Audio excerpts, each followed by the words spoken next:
Y este viernes, finalmente, Germán Cardoso dejó de ser el ministro de Turismo. La decisión se conoció luego de que el jerarca quedara salpicado por denuncias del ex director de turismo, Martín Pérez Banchero, publicadas por primera vez la semana pasada por el semanario Búsqueda. A esta hora todavía no está resuelto quién será su sucesor en el cargo. Pérez Banchero aseguró al semanario que Cardoso le dijo el 28 de julio que lo echaría si se negaba a firmar una serie de compras directas por excepción. Pérez Banchero aseguró a ese semanario entonces esa información que fue publicada primero en una nota de la semana anterior, luego ratificadas y ampliadas en una nota de esta última semana. La última reunión que tuvimos con el ministro fue muy difícil, el ministro estaba muy exaltado, nos solicitó que firmáramos como propias decisiones que no lo eran. Nosotros tenemos discrepancias en la forma y en el fondo en cuanto a las compras en medios de comunicación de publicidad, dijo Pérez Banchero a Búsqueda. Luego de conocidas estas acusaciones, Cardoso rechazó los dichos de Pérez Banchero, colorado, igual que él, pero de lista 15, y dijo que su cese fue a raíz de un bajo rendimiento en la producción de la dirección y que viene evaluándose desde hace meses. Son conocidos los distintos episodios de esta historia. El martes hubo una reunión entre el presidente de la República, Luis Lacalle Pou, con Cardoso, instancia en la que el ahora exministro defendió las compras directas de su cartera.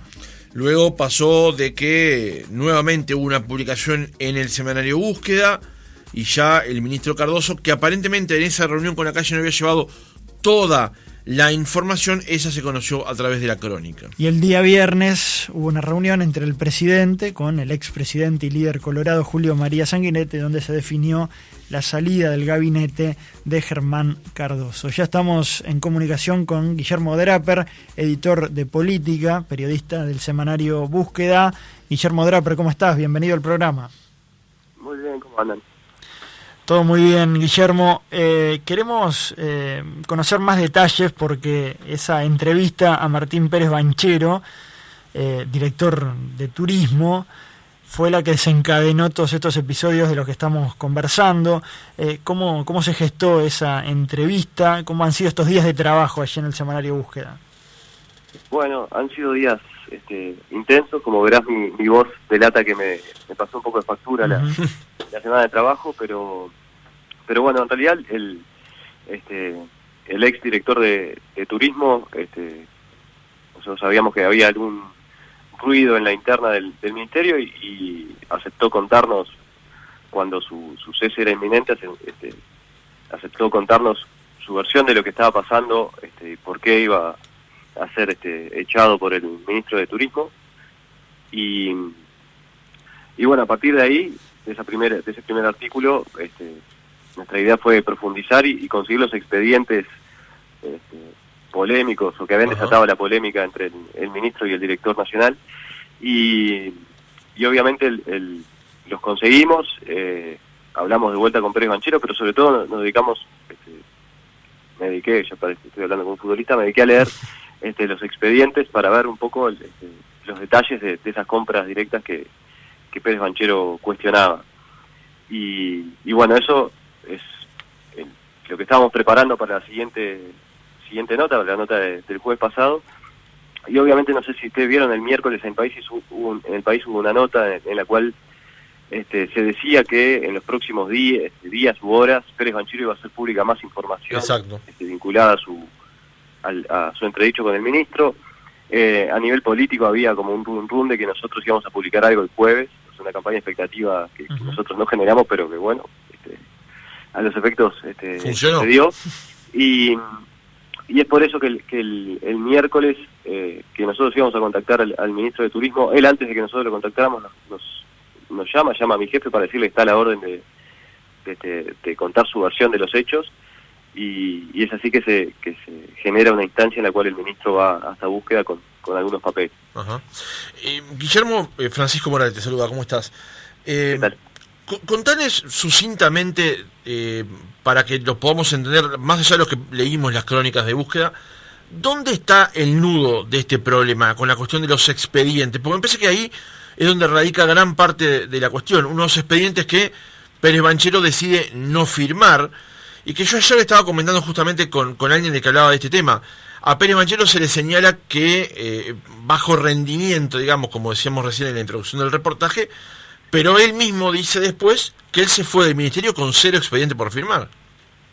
Claro, lo que él se niega a firmar, es un expediente muy específico que al final del expediente dice, ahí si ustedes ven los expedientes tiene mucho papeleo o trámite burocrático de pase a dirección tal, exacto. Pase, y queda registrado pase de tal dirección a tal dirección. En el caso de Pérez Banchero, en la última compra, que es la que él se opone y es la que él dice que genera el conflicto final con el ministro de Turismo, en vez de decir pase, dice vuelva, o sea, rechaza el avance del expediente que estaba yendo ya para la confección de la resolución que iba a firmar el ministro de Turismo.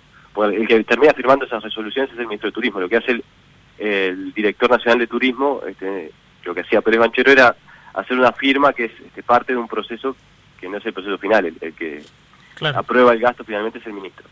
Entonces, si ustedes leyeron la nota y recuerdan la visita del ministro a la torre ejecutiva para defenderse de lo que había dicho el director nacional de Turismo y decir que en realidad había firmado las resoluciones que cuestionaba, Cardoso le lleva 2 expedientes y también le lleva esos 2 expedientes, nos lleva a búsqueda esos 2 expedientes para relatarnos lo que dicen esos expedientes, que efectivamente había firmado Pérez Banchero, pero que nosotros ya habíamos leído y no eran los del lío grande. Por claro, o sea, Guillermo, Cardoso le lleva tanto al presidente como a ustedes 2 de los expedientes, pero no son los expedientes más complejos, digamos, o los que generan las mayores diferencias entre ambos funcionarios. Exacto, eso, o al menos, esa es la versión de Pérez Banchero que se sustenta bastante con lo que dicen los documentos, porque el ministro Cardoso lo que muestra es un expediente que efectivamente concluye con una contratación que se inicia en diciembre y se concreta en enero, creo que es con su firma, para comprar vía pública, publicidad en vía pública y en medios de comunicación, pero el lío grande, y por eso Pérez Banchero termina siendo cesado a fines de julio, es con un expediente que se inicia precisamente, si no me equivoco, en julio también, y es por otra contratación directa a la misma empresa, a 2 empresas, pero a una de ellas que era la que se venía repitiendo mucho, y es la que Pérez Banchero se niega. Entonces, ese expediente que se inicia en julio y que el 20 de julio Pérez Banchero dice que no lo firma y el 28 de julio se pelea con el ministro y después lo cesan, no se lo muestra Cardoso ni al presidente ni a búsqueda. Que creo que eso es un poco uno de los puntos que genera claro, más malestar en el presidente. Si ustedes ven la conferencia de prensa del presidente el jueves de tardecita, esa rueda de prensa que hace, él dice que se enteró a través de la publicación de un semanario. Exacto, de más información que no tenía, entonces iba a tener que volver a hablar con Cardoso y volver a preguntarle, cosa que no termina haciendo, sino habla con Sanguinetti y lo terminan sacando. Directamente, claro. Digamos que Pérez Banchero, una de las defensas, digamos, del ex ministro Cardoso tiene que ver con el procedimiento, que era habitual, ¿no? Que las compras en el Ministerio de Turismo se hacen de manera directa, que no hay licitación. ¿Esto es así en definitiva? Bueno, ahí, si se ve el histórico, sí, hay la mayoría de las compras de publicidad son de compras directas. Ahí depende el trámite, cuánto incide o no la recomendación de la agencia de publicidad que trabaja para el ministerio. Y en este caso el que plantea dudas sobre el accionar es el propio director nacional de Turismo, o sea, el que ve que hay cosas que no están siendo todo lo correctas que considera que están siendo y no quiere poner su firma, porque obviamente poner su firma es avalar algo que él considera que está siendo mal hecho, es el director nacional de Turismo, o sea, es quien avala las denuncias con nombre y apellido, es el propio jerarca. ¿Quién es Daniel Reta en este escenario, Guillermo? Es un asesor directo del ministro de Turismo. Porque está mencionado en uno de los mails, ¿no? Claro, Reta es lo que dice Pérez Banchero, que sucede en un momento en que él se niega inicialmente a avanzar en una compra directa el año pasado, porque esto ya tenía un antecedente de octubre el año pasado, una compra directa que la Dirección Nacional de Turismo no avala. Lo que dice Pérez Banchero es que el ministro Cardoso crea como una instancia paralela, una coordinación técnica gente de su entorno, del entorno del ministro, que es la que avanza en las resoluciones de compra de publicidad por vía directa. Y uno de los asesores es Daniel Reta, que su mano derecha prácticamente en lo que es la gestión del ministerio. Uh-huh. Y él es el que aparece avalando ciertas resoluciones de contrataciones directas. Claro. Tú mencionabas esa presencia en el semanario del ministro Cardoso. ¿Con qué talante lo encontraron al ministro en esa instancia? No, bien, la verdad el diálogo fue bueno en algún momento tenso, porque a mí la sensación que me dio, y esto obviamente no lo chequeé con él, pero que él vino a búsqueda, fue a búsqueda para dar su versión, pero sin pensar que nosotros habíamos accedido a los expedientes, porque cuando empieza a dar su versión de los hechos, empieza a relatar de manera genérica el expediente que le había mostrado el presidente, uh-huh, y omitiendo, por ejemplo, en ese expediente que la compra había sido observada por el Tribunal de Cuentas, había sido cuestionada por el Ministerio de Economía y Finanzas. Entonces, en un momento fue como que yo le dije que sí, que estaba al tanto del contenido de ese expediente, o sea, no tenía que darme su lectura de ese expediente que yo ya había leído, uh-huh, y que además la lectura que me estaba dando era un poquito más, omitía ciertas cosas. Y de hecho yo le bajé, tenía en mi escritorio, que estaba un piso más arriba de donde estábamos reunidos, tenía un par de expedientes más que fueron los que bajé para mostrarle y contraponer algunos argumentos. Entonces, yo no sé si él pensaba que nosotros teníamos más documentación, o que él simplemente iba a mostrar la que tenía, o lo que quería mostrar de la que tenía, y listo.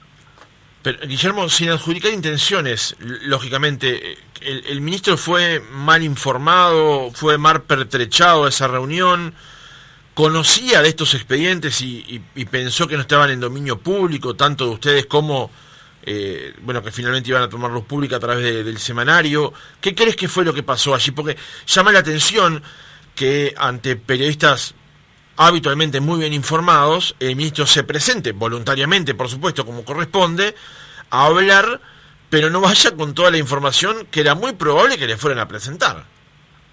Bueno, yo no sé qué pensó él, porque recuerden que esto que les decía, que esa campaña, o pseudo campaña de expectativa que se generó el miércoles, a partir de nota de colegas y de un rum que había en el sistema político, llamaban a preguntar qué pasaba y qué iba a publicar búsqueda. Yo no sé qué pensó él que teníamos para publicar, y a partir de ahí que consideró necesario llevar. Él argumenta en la charla que tenemos que él desconocía el expediente final, ese que Pérez Banchero dice que es el que genera la reunión en la cual le dice que lo va a echar si no lo firma. Cardoso dice que lo desconoce por completo, que ese expediente nunca lo tuvo en sus manos y que no tiene su firma todavía, lo cual esa es su versión. Yo cuando me dice eso le pregunté, pero si no era raro que un expediente que habilitaba la compra por 24 millones de pesos, que ya estaba autorizada por su asesor técnico y por la coordinación técnica del ministerio, él no tuviera ni idea de que estaba en proceso, y que además es justamente un expediente abierto en julio, y es el que Pérez Banchero dice que genera el lío. Claro. Y él asegura nuevamente que lo desconocía ese expediente. Bueno, ahí es su versión contra los datos del expediente y la versión de Pérez Banchero, ¿no? Uh-huh. Guillermo, ¿pensás que puede haber nuevos capítulos más allá de los políticos? Por ejemplo, ¿puede existir una instancia judicial por este tema? No sé, hay información que está ahí sobre la mesa, y el propio ministro, ahora exministro, dijo que va a defenderse en el Parlamento propiciando una comisión investigadora. Bueno, de ahí puede puede surgir información de interés público que valga la pena seguir.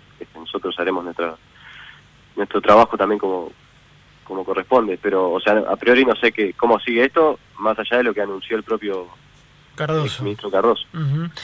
Ya en el cierre, Búsqueda suele hacer un trabajo periodístico excelente, cada jueves con mucha información relevante. Ahora es difícil en la vorágine periodística, ¿no?, y en estas dinámicas, que llegue a caer un ministro por información que surge en la prensa. Eso no es algo habitual, aunque Búsqueda tiene experiencia en el área. Cuando se publicó esa entrevista con Pérez Banchero, ¿imaginaron toda esta repercusión? ¿Imaginaron que podía darse un dominó que terminara con lo que es la gestión de Cardoso al frente del Ministerio de Turismo? No, bueno, obviamente lo que declaraba Pérez Banchero con nombre y apellido, además eso es importante, es una persona que decide denunciar algo complicado sobre un ministro que está ejerciendo el cargo. Nos parecía de suficiente relevancia como para darle la cobertura que le dimos y tratar de avanzar más en las denuncias y en lo que estaba pasando. Después, nosotros no podés medir el laburo periodístico por si cae un ministro o no cae un ministro, por si alguien se investiga a nivel judicial o no, porque a veces que publicás cosas que te parecen que tienen tanta relevancia claro, o que prueban determinadas cosas y al final del día no sucede nada, entonces tampoco es tu trabajo que eso suceda, claro, ni tirar a un ministro ni hacer que se abra una investigación judicial. Vos planteaste los hechos, las denuncias y bueno, el sistema político reaccionó de este modo. Guillermo, déjame volver un paso para atrás porque me parece algo muy relevante que vos acabas de decir, y que es que Martín Pérez Banchero en todo este caso, tal vez no es la mejor palabra para usar, pero no mintió en este caso. O sea, todo lo que planteó Pérez Banchero desde la primera entrevista en Búsqueda hasta el final del proceso se ha cumplido. No estoy diciendo que haya mentido Cardoso, pero sí es cierto que Cardoso fue a unos encuentros con menos información de la que correspondía y el cesado en el otro caso fue Pérez Banchero, ¿no? Sí, bueno, eso es otra, es una decisión que obviamente toma el gobierno, una sucesión de decisiones, ¿no? Porque esto, recuerda, primero se cesa Pérez Banchero porque Cardoso hacía, es el que le lleva al presidente el pedido y después Pérez Banchero mantiene su posición y es el que cae es el ministro, que cuidado, también cae con cierto respaldo del Partido Colorado, ¿no? Claro. O sea, que es la conferencia de prensa del viernes en la cual anuncia sus salidas con el secretario general y expresidente Julio María Sanguinetti a su costado, destacando su decisión, y el secretario de la presidencia en una rueda de prensa también dijo que valoraba mucho el gesto de Cardoso de dar un paso al costado. Entonces, es como si Pérez Banchero denunció algunas irregularidades, todavía no está a nivel político, no se llegó a la conclusión de que era todo Claro, todo cierto lo que había hecho Pérez Banchero. incluso la renuncia, Algo que generó la renuncia del ministro, pero de ahí a que eso pruebe que todo lo que dijo Pérez Banchero sea cierto, es algo que no todos van a decir que es así. claro, la renuncia incluso en la justificación del ministro y cómo, según distintas declaraciones de miembros del gobierno, tuvo más que ver con dejar la vía libre al gobierno, no ser un estorbo o una molestia por esta situación, más allá de la denuncia en sí mismo, ¿no? Eso es en definitiva. Sobre todo se centran en que es un ataque político, una discusión política entre dirigentes del Partido Colorado. Lo cierto es que lo que denuncia Pérez Banchero son hechos que él considera irregularidades o que él no estaba dispuesto a dar su firma porque nada, no le parecían que se estaban siguiendo las formas correctas para la contratación de vía pública. Si eso es visto solo como un ataque político, bueno, es una lectura que se puede hacer. También está la lectura de que hay una denuncia de posibles irregularidades. Guillermo Draper, editor de Política de Búsqueda, periodista. Estoy tentado a consultarte por dónde van este jueves, pero bueno, ya nos enteraremos con la próxima edición. Gracias. Ahora, Que no te voy a responder, así que... Ahí va. Pero antes de terminar, Guillermo, porque siempre veo un interesante ida y vuelta que tienen con los colegas de Suena Tremendo, como se llama ahora, fácil desviarse, en Del Sol, que es que habitualmente Búsqueda marca la agenda, ¿no? A partir del jueves, Búsqueda marca la agenda de los medios de comunicación. Te lo pregunto sucintamente, digamos, para no entrar en tanto detalle, pero ¿cómo trabaja Búsqueda? ¿Cómo se van conformando las instancias hasta llegar al material que vamos a leer los jueves a la mañana? Bueno, nosotros tenemos dividido la redacción en secciones: política, información nacional, economía, cultura, y dentro de cada sección hay periodistas que cubren diversas áreas, diversos temas. Yo, por ejemplo, cubro temas de Cancillería, hay gente que cubre temas judiciales, etcétera, etcétera. Entonces cada uno va manejando su agenda de temas, tratando justamente de eso, de de salirse o de ir un poquito más allá de la agenda diaria informativa, ¿no? O sea, somos un semanario, tenemos más tiempo de preparación, eso nos permite, tenemos agenda, generamos agenda propia y eso nos permite tratar de sorprender los jueves con información más en profundidad, y obviamente no siempre se logra, pero es nuestro laburo. Y después hay otras investigaciones que son de más largo aliento, que esas van en paralelo también al trabajo semanal. Pero básicamente es tener un buen equipo como el que lidera Andrés Danza y tener tiempo para meterle cabeza al laburo y a estas agendas fuera de lo que es el día a día, que a veces uno lo ve, lo que hacen, lo que sufren los colegas claro, detrás de la noticia diaria. Nosotros tenemos esa ventaja que hay que aprovecharla. Ahora, Guillermo, ¿les quema cierta información en las manos? Le pregunto porque vos tenés un dato el lunes, lo trabajás con cierto tiempo, digamos, pero vos recién podés publicar el jueves. Y el País, el Observador, la Diaria, la República, todos los demás publican todos los días, las radios lo hacemos todos los días. ¿Les quema eso también? Y hay veces que te perdés de dar noticias, o sea que las tenés desde el lunes y el martes la saca un colega y está, tenés que empezar a barajar y dar de vuelta. Eso también son parte de la regla del juego. A veces, muy de vez en cuando, usamos la web o las redes sociales para dar alguna noticia que sabemos que se va a quemar, y hay veces que nos jugamos a que la tenemos nosotros y que va a aguantar hasta el jueves, claro. A veces con éxito y a veces no. Qué frustración, imagino, que vos vayas a agarrar tenés casi preparada la crónica el miércoles y ves una cosa publicada en los informativos o en los diarios y te querés matar, ¿no? Sí, básicamente esa es la sensación. Claro, esa es la parte quizás más negativa del semanario. La otra es lo que mencionabas, que se puede trabajar también con otros tiempos los temas. Guillermo Draper, editor de Política de Búsqueda, periodista, gracias por haber estado esta mañana con nosotros. Gracias a ustedes por la charla.